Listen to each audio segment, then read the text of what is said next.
Bibi, ikaw ba ay kasalukuyang nasa estado ng pag-iisa?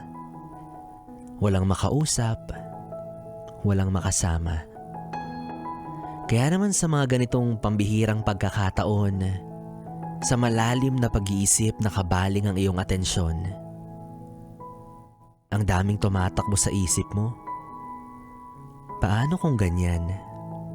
Paano kung ganto?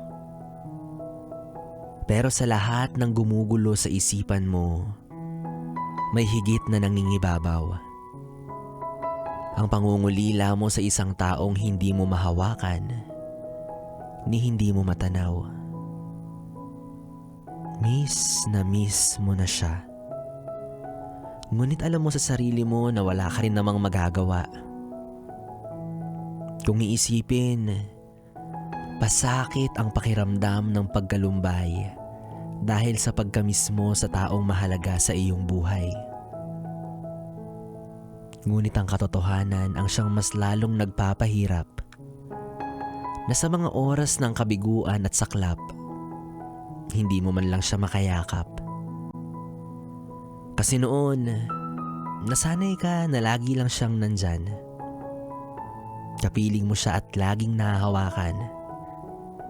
Lagi mong kasakasama, maging sa hirap o saya. Kaso bigla na lang isang araw, kinailangan niyang lumayo. Pinaghiwalay kayo ng mundo sa ayaw niyo't gusto. Minsan, sadyang madaya ang pagkakataon. Kasi mas pinipili niyang paglayuin yung mga taong nasa maayos naman na relasyon. Pero ang mahalaga, mabuti ang panahon. Kasi sa loob ng mga oras na magkasama kayo, nakabuo kayo ng mga magagandang alaala na pwede nyo maging baon. Kaya naman kagaya mo, isa ako sa mga umaasa na sana dumating na yung araw na muli nating makasama yung mga taong nabubuhay na lang sa ating alaala. At kagaya mo, mukha lang din akong mabangis, pero nakakaramdam pa rin ako ng pagkamis.